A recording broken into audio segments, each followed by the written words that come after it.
بيونسي نويلز እታ ከም ኣምላኽ እትምለኽ ስነ ጥበባዊት ኣዳላዊ ናሆም ሃይለ ኣብ ታሪኽ ኩሉ ካብ ዝነበሩ ብጣዕሚ ዓበኣ ሰንባድን ኣፍራሕን ዝኾነ ኣብ ልዕሊ ወዲ ሰብ ዝግበር ዝነበረን ዘሎን ናይ ኣእምሮ ቁፅጥር ሳይንስ እዩ ሕጂ እውን ውድብ ኢሉሚናቲ ዓለም ንምቁፅፃር ሓድሽ ዓለማዊ ስርዓት ንምምፃእ ንዝገብሮ ጉዕዞ ናይ ወዲ ሰብ ኣእምሮ ንምቁፅፃር ዝግበር ስልትታትን ውዲታትን መሪሕ ተራ እንዳተፃወተ ይርከብ ናይ ዓለም ህዝቢ ንምቁፅፃር ካብ ነዊሕ እዋን ክሰርሑ ፀንሑ ውድብ ኢሉሚናቲ እንሆ ኣብዚ እዋን ድኹም ግዲ ዘይብሉ ዝንጉዕ ናይ ምትንሳእ ስምዒት ዝጎደሎ ከምኡውን ንስልጣን ዝቃወም ዘገምተኛ ሕብረተሰብ ፈጢሩ ይርከብ ኣብዚ ሕጂ እዋን ዝተመሓየሹ ስልትታትን ውዲታትን ቁፅሮም እንዳዓበዩን እንዳደልደሉን ነዚ ኩሉ ናይ ዓለም ህዝቢ ንኩሉ ናይ ፀልማት ኣሰራርሖኦም ከየስተውዓልን ከይረኣይን ብደው ከም ዝድቅስን ንዝመፅእ ኩሉ ወለዶ ድማ ምስ ኣጀንድኦም ዝጥዕም ዘገምተኛ ፍጡር ንምግባር እዩ ጥንታዊ ናይ ኣእምሮ ምቁፅፃር ብልሓት ኩሉ ምንጩ ካብቲ ኣቦ ሓሶት ዝኾነ ሉሲፈር እዩ ኣብ ኤደን ገነት ካብ ዝፈጠሮ ናይ መጀመርታ ሓሶት ጀሚሩ ኩሉ ግዜ ዓበ ኣታላሊ ብምዃኑ ንወዲ ሰብ ኣእምርኡ ብምቁፅፃር በታናቱ ናይ ጥፍኣት መንገዲ ንዘመናት ክመርሖ ፀኒሑ እዩ ንኣብነት ሓደ ጥንታዊ ዝኾነ ኣፈ ታሪክ ከም ዝነግረና ቃየል ንሓዉ ንኣቤል ከቆትሎ ኣብ ዝሓሰበሉ ከመይ ከም ዝቆትሎ ምስ ጠፍኦ ሰይጣን ንቃየል ብክልተ ኣሞራታት ተገሊጹሉ ሓደ ኣሞራ ነቲ ሓደ ኣሞራ ብእምኒ ብምልዓል ገይሩ ከቆትሎ ከሎ ድማ ኣርእይዎ ቃየል እምኒ ብምልዓል ኣብ ርእሲ ሓዉ ተንስኡ ቀቲልዎ ካብዚ ግዜ ጀሚሩ ሉሲፈር ንደቂ ሰባት ኣእምሮኦም ብምቁፅፃር ኣብ ታሪክ ኩሉ ንዝነበሩን ዘለውን ናይ ዓለም መራሕቲ መንግስታት ከም ቀንዲ መሳርሒኡ ክጥቀመሎም ፀኒሑን ኣሎን እዚ ሕቡእ ፍልጠት ስለ ናይ ወዲ ሰብ ሂወትን ስለ ዓለምን ብጠቕላላ ስለ ኩልንትና ማለት ዩኒቨርስ ወይ ኣድማስ ትርጉም ዝሓዘ ክኸውን ከሎ ዝበዝሐ ህዝቢ ዓለም ከይፈልጥ ብዕቱብ ምስጢር ዝተታሕዘ እዩ በዚ ሕቡእ ፍልጠት ኣብ ትሕቲ ቁፅፅር ነንዘእተውዎም ሰባት ብቐሊሉ ክቆፃፀርዎም ይኽእሉ እዮም ንገዛ ርእሶም ኢሉሚናቲ ኢሎም ይፅውዕዋ ትርጉሙ ከዓ ዝበርሃሎም ማለት እዩ ናይ ዝሕቡእ ፍልጠት እንከወነንትን በዓል ቤትን ገይሮም ስለ ዝቆፅርዎ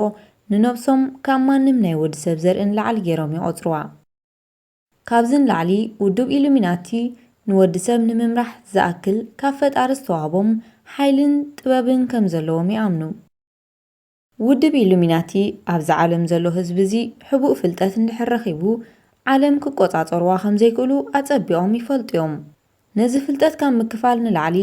ዝተሰሓሓቱን ጉግያት ዝኾኑ ሓበሬታታትን ኣብ ዙርያ ዓለም ይብትኑ እዚ ሕቡእ ፍልጠት ዝተኸወሎም ዝበዝሑ ህዝቢ ዓለም ድማ ኣብ ሂወት ዘመኖም ዝተፈላለየ መልሲ ኣልቦ ዝኾኑ ሕቶታት እንዳልዓሉ ይርከቡ ካብ ተኣምራታዊ ኣፈጣጥሮኦም ጀሚሮም ናብዚ ዓለም ቀንዲ ዝመፅሉ ምክንያት ቅድሚ ሕጂ ዝተጓዕዝዎ መንገዲ ስለምንታይ እዚ ኩሉ ጥፍኣትን ዕንወትን ስለምንታይ እዚ ኩሉ ውግእን ውጥረትን ስለምንታይ ዓለም ከምዚ ኮይና ተሪፋ ስለምንታይ ደቂ ሰባት ብፍቕርን ሰላምን ዘይነብሩ ወዘተ ዝኣመሰሉ ውስብስብ ዝበሉ ሕቶታት ንነብሶም ይፀምድዋ ኩሎም ግን ብሓደ ነገር ይሰማምዑ ንሱ ከዓ ኣብ ዓለምና ሓደ ዝተሰሓሓተ ነገር ከም ዘሎ እምበር ንመንን ብመንን ኣእዳዎም ከም ዘመልክቱ ክሳብ ሕጂ ኣይተረድኡን ናይዚ ታሪኻዊ ተንኮል ሓቅታትን ጭኮናን ንወዲ ሰብ ናብ ዝተዛብዐን ዝኸፍአን ሓደገኛ ከቲቶም እዮም በዚ ተንኮል ካብ ትውልዲ ናብ ትውልዲ እንዳተሰጋገሩ ዝመፁ ውድብ ኢሉሚናቲ ኣብዚ እዋን እውን ምስጢራውነቶም ብዕቱብ ሓልዮም ነዚ ናይ ሕጂ ትውልዲ ኣብ ምስሓትን ምትላልን ይርከቡ በዚ ዝረብሕ ትርጉም ዘይብሉ ነገራት ኣእምሮኦም እንዳተሓፅቡ ዝመፁ ናይ ዘመን ሰባት ዳሕረዋይን መጻኢ ሂወቶምን እንዳሰሓቱ ይርከቡ በዚ ምክንያት ዝጓዓዝሉ ዘለዉ መንገዲ እንዳሰሓቱ ክንስቶም ከየስተውዓሉ ዓለምና ብሰናይ ዝሓስቡ እሙናትን መራሕቲ እንዳተመርሐት በቲ ቁኑዕ ጎደና ትጓዓዝ ከም ዘላ ይኣምኑ በዚ ድሕሪ መጋረጃ ኮይኖም ዝካየዱ ዘለዉ ዓለም ለኻዊ ተንኮላት እንተዝነግረኩም ግን ስለቲ ፍጻሜ ኣሚንኩም ክትቅበሉ ወይ ትረፍ ንኽትሰምዑ እኳ ምቹእ ኣይኮነን በዚ መልክዕ ናይ ዓለም ታሪክ እንዳቐረፁ ዝመፁ ሕቡኣት ናይ ተንኮል ኣእዳው ኣብዚ እዋን ዝውን ናይ ጥፍኣት ስርሖም እንዳቀላጠፉ ይርከቡ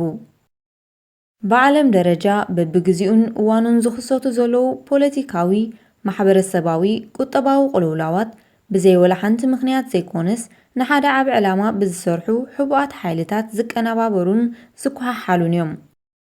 كاب جزي ناب جزي بوليتيكاو أسرار حايب بلاشو ناي منجستات ناتنات يدفو ناي قطبا منجتات يعفنو بيت تمرتتات تيرنقرو نستفلاليو امنتات يدفو حقتات مرخو بزهان يزابعو تقومت حايلتات كام مدرقات انداوغدو يركبو زعبا إلوميناتي بزحبو فلتات سلازم الروحو زفلاليو مستيراوين محبرات نبزح سب قلتي ايكونن ولاكوا نبزح زمانات بحنساب زنبورو يخونو هزبقن كاب قرباك زي جميريو اقالبون تخورتن كهبوم زجمره مخنياتو إذا مستيراو محبر التاريخ كله مستيراونت لبيسو يقعس سلازنبرن هزب عالم سلهلو نؤمن تسعنو أمن نمفلات زنبورو زقمتنيا سمعيتيو حج جن نخالقت حاليفهم أباه قرنان هاقرنان عبا أدهبون دا توحبهم متيوم هلو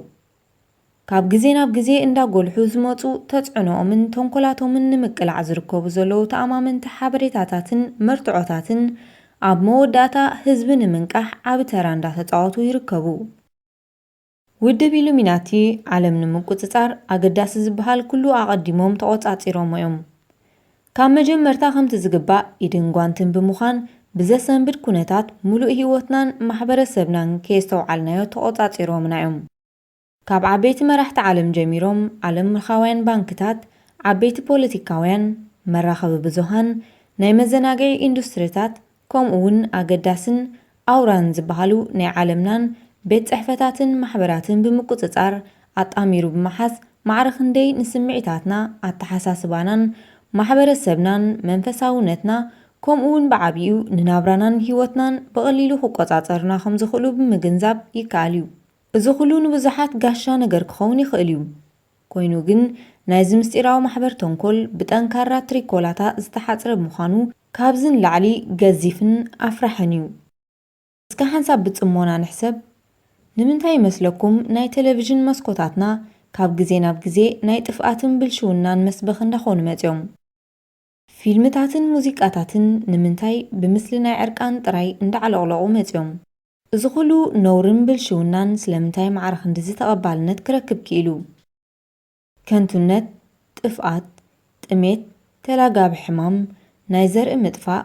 وقع حدحد قطباو قوستات هايمونتاو قجتات نمنتاي بعالمنا زلو سناي قصات اندات متطو بأسكافنا يتفقات كونتات راي اندات تقلل متيو زخلو زخون زلو بزي ولا حنت مخنيات زيكونس بدحرت زخلو خوينوم نعابن جزيفن علامات سرحو حبوات حايلتات مدب مسارتيو ناي ودب إلوميناتا عالم كقوطاطورلو زخلو أجندا كون كخون دحر كوينو بسلاماو منجدي ويدما هزباو تقبالنت رخيبهم زيكونس أب زوريا عالم بزفترو قوسن قجتاتنيو مستيراونت كللو من ناي حايلوم منجيو إذن مستيراوين محبرات و Secret Society نزحبو تنكل نمكياد نجزارو سوم ترايز تعدلون استوهبون بتعمو وحودن بقعن أمروخم زلوم يمزأمنو نايزي طباب سملأ أمرو بعال بيت مخانم بمئمان نعالمن ترى ولا حانت زي فلطو سباتن نممرح كم زلوم يحسبو مستيراوين محبرات بتعمنو عدم زلوم كوينوم بب زمنوم بستفلاليو علاماتات حيزوم جزيف تزعنو اندافتقرو نيروم يوم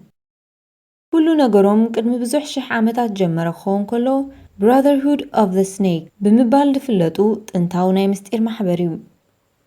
إذا كاب إيدن جنت جمرت انتاو تاريخ زلو محبر ناي بزحات مستيراوين محبرات مسارت كويني يغطر ناوالات نايز مستيراو محبر تمن ناي طباب ملكت كخون كلو ناي طباب كلو عبو دما لوسيفريو إلوم يعمنو نايز مستيراو محبر لوسيفر سناي لوه كوم اون حقني أملاخ كون كله اتنحنا نملخو عب أملاخ دما بزوم مستيراو محبر كفو جاكان كوم اون نسنا يدك سبات زي تجهي يبلو نزخم كان دم مخنيات زقربو مبقس حساب دما تمن أب جنة إيدن نتاسبيتي مالتني هيوان كابتا مستبلعو معالتي أعينتخم كم زخفتا كم أملاخون كم تخونو بمبال نتو ما بتقلمات زنوبرو عدامن هيوانن ناي مجمرتا طباب كم عاب هياب هيبوهم إلوم يأمنو በዚ ሓሳቦም ሉሲፈር ንደቂ ሰባት ዝዓበየ ፍልጠት ዝህብን ዓይንና ብምኽፋት ካብ ናይ ድንቁርና ሰንሰለት ኣውፂኡና ኢሎም ይኣምኑ። እቲ ሓቀኛ ነምልኾ ኣምላኽ ግን እዚ ኩሉ ሽሻይ ክኽልክል ፈቲኑ ነይሩ ኢሎም ይኣምኑ። ንኣብነት ናይ ምድርና ናይ ኩሉ ግዜ ሰይጣናዊ ሰብ እንዳተባህለ ዝፍለጥ ኣሊስተር ክራውሊ ኣብታ ፍረ ብምብልዑ ንሱ ባዕሉ ኣዒንቱ ከም ዝተኸፍተ ልክዕ ከም እግዚኣብሔር ከም ዝኾነ ከምዚ ክብል ጽሒፉ ነይሩ። ኣዒንተይ ተኸፊቱ ክፉእን ጽቡቕን ፈሊጠ ልክዕ ከም እግዚኣብሔር ዝኣክል ኮንኩ። ኣብዚ እዋን ክልተ ዓይነት ናይ ምስጢር ማሕበራት ክህልው ከለዉ ቀዳማይ ኢሶቴሪክ ስኩልስ ረቂቕ ምስጢራት ናይ ምስጢራት ማሕበራት ምባል ድፍለጡ ክኾኑ ከለዉ ቀንዲ ዕላምኦም ናይ ወዲ ሰብ ህይወት ምስጢራት ምሕላውን ምቁፅፃርን እዩ። እዚ ንምግባር ጥንታዊ ረቂቕ ምስጢራት ከምኡውን ባዕዳዊ ሃይማኖታት ይጥቀሙ። እቲ ካልኣይ ድማ ሳብቨርሲቭ ብራዘርሁድስ ናይ ፖለቲካ ምስጢራዊ ማሕበራት ዕላምኦም ድማ ናይ ዓለም ፖለቲካን ቁጠባን ዝተፈላለዩ ተፅዕኖ ብምፍጣር ናይ ዓለም መንግስታት ምድኻምን ምውጋድን ብድሕሪ እዚ ባዕሎም ናይ ዓለም መንግስቲ ንምዃን ኣብ ላዕሊ ተቐሚጦም ናይ ዓለም ህዝቢ ምቁፅፃርን ምምራሕን እዩ። ኩሉ ውስብስብን ምስጢራዊ ዝኾኑ ናይ ጸልማት ዓለም ኣሰራርሖምን ብዝተፈላለዩ መንፈሳውን ጥንታውን መጻሕፍቲ እኳ እንተነገሩና ኣዒንትና ከፊትና ግን ከነስተውዕሎ ኣይከኣልናን። ሕጂ እውን እንተኾነ ዝበዝሕ ህዝቢ ዓለም ካብ ድንቁርና ከይተላቐቐ ኣብ ናይ ጸልማት ዓለም እንዳነበረ እዩ። ሕጂ ግን ናይ ምንቃሕ ግዜ ርሑቕ ኣይኮነን። ካብ ኩላትና ክንገብሮ ዝግባአና ነገር እንተሎ ኩሉ ነገርናን ጸጋም ገዲፍና ንእግዚኣብሔር የዒንቲ ልቦናና ክኸፍተልና እንዳለመና ብሓድሽ ልቦና ምድላው እዩ። ቅድሚ ሕጂ ዝኣመናዮ ነገር ኩሉ ገዲፍና ኣብ ቤት ትምህርቲ ዝተምሃርናዮ ገዲፍና ብሬድዮ ዝሰማዕናዮ ብቴሌቭዥን ዝተመልከትናዮ ካብ ናይ ፖለቲካ ሰባት ኣፍ ይኹን ብዝተፈላለዩ ፕሮፓጋንዳታት ዝንገር ዝነበረ ኩሉ ነገር ኣራጊፍና ካብ ኣእምሮና ከነወግዶ ይግባአና። ካብዚ እንዳሓር ስለ ነብስናን ብግቡእ ምሕሳብ ክንጅምር ይግባአና። ድሕሪ ደጊም ነዚ ዓለም ብኻልእ መልክዕ ክንጥምታ ምስ ንጅምር ንነብስናን ንስድራ ቤትናን ንዓርኽትናን ካብ ዘለኣለማዊ ጥፍኣት ከም ነድሕን ክንርዳእ ክንጅምር ኢና። ንሎሚ ድማ ሓንቲ ከም ኣምላኽ ክትምለኽ ህብብቲ ራፐር ድምፃዊት ክንርኢ ኢና። ኣብ ኣትላንታ ጆርጅያ ዝርከብ ዓብ ህንፃ እዩ። ብደጊኡ ንኽትሪኦ ዝኾነ ታቤላ ይኹን ኣርማ ናይ ዝኾነ ውልቃዊ ይኹን መንግስታዊ ምልክት የብሉን። ብዙሕ ሰብ ናይ ሓደ ሃብታም መንበሪ ቤት መሲልዎም ብዙሕ ግዜ ተደናጊሮም እዮም። ምስጢር ናይቲ ዓብ ህንፃ ድሕሪ ብዙሕ ግዜ ንግዳም ክወፅእ ጀሚሩ ኣይፀንሐን ድማ በቶም ወነንቱን ወደብቱን ወግዓዊ መግለፅታት ክወሃበሉ ጀሚሩ። ኣብ ውሽጢ እቲ ዓብ ህንፃ ብዙሕ ዘሰንብድ ነገርን ዘስደምም ተርእዮታትን እዩ ዝረኣይ። ዝበዝሑ ዓማዊል ናይቲ ገዛን ናብቲ ገዛ ዝመላለሱ መንእስያትን ትሕቲ ዕድመ እዮም። ኣብቲ ዓብ ህንፃ ንብዙሓት ሰባት ኣኪቡ ዝግበር ኣምልኾ ዝተፈላለየ ሰይጣናዊ ኣምልኾ ወይ ሴይታኒዝም፣ ጥንቆላ፣ ብላክ ማጂክ፣ ስነ ኣጋንንቲ፣ ስውር መናፍስታዊ ኣምልኾ ኦካልቲዝም፣ ከምኡውን ስውር ትንሳኤ ኦካልት ሪቫይቫል ብምግባር ብፍላይ ድማ ንሓንቲ ውልቀ ሰብ ብፍሉይ ክትምለኽን ንስኺኺ ኣምላኽናን መድሓኒትናን ብምባል ፍሉይ ዝኾነ ክብርን ስግደትን ልዕሊ ኩሉ ካብቲ ዘገርም ንጥፈታት ኣምልኾን ኣብ መወዳእታ ዝግበርን ነታ ብክቡር ደም ኢየሱስ ክርስቶስ ተዓደገት ህይወቶም ብምስዋዕ ነታ ኣምላኽና ዝብልዋ ይስውኡላ። እዛ ውልቀ ሰብ ብስማ ዝፅዋዕ The National Church of Bay ዝብል ቤት መቕደስ ከፊታ ናይ ገዛ ርእሳ ሓድሽ ሃይማኖት ቤይዝም ዝብል ስም ብዓብዩ ድማ ከም መወከሲ ኮይኑ ዘገልግል ሓድሽ ትርጉም መጽሓፍ ናይቲ ቤት መቕደስ ቤይብል ዝብል ዘለዎን ከምኡውን ከምተን ኣብ ከረንሲና ብእግዚኣብሔር ንሙሴ ዝተዋህባ ክልተ ጽላታት እውን ዘለዋ እያ። ካብቲ ዘገርም እዛ ቢዮንሴ ኖዌልስ ትበሃል ናይ ፖፕ ስታር ህብብቲ ደራፊት ኣብ ልዕሊ ብዙሓት መንእስያት ዓለም ፍሉይ ዝኾነ ጽልዋን ተጽዕኖን ካብ ዘምፁ ኣባል ውድብ ኢሉሚናቲ ተኸታታሊት ዲያብሎስን እያ። ካብቲ ዘረንፁ ናይዛ ደራፊት ተግባር ድማ ምስ ደቂ መዛሙርታት ዝተሳእለቶ ስእሊ እዩ። ካብዚ ክሳብ ሕጂ ንዓያ ደንፂኑ ዘሎ ድማ እዛ ደራፊት ኣበይ ናይ ዓመተ ምህረት ምዃኑ ኣይፈልጥን ናብ ኢትዮጵያ መፅያ ምስ መራሕቲ ሃይማኖት ተራኺባ ዘገርም ኣቀባብላን ተገይሩላ። ናይ ብሓቂ ድያ ኣጀንዳ ኣምላኽ ሒዛ መፅያ ምስ መራሕቲ ሃይማኖት ክትራኸብ ክኢላ?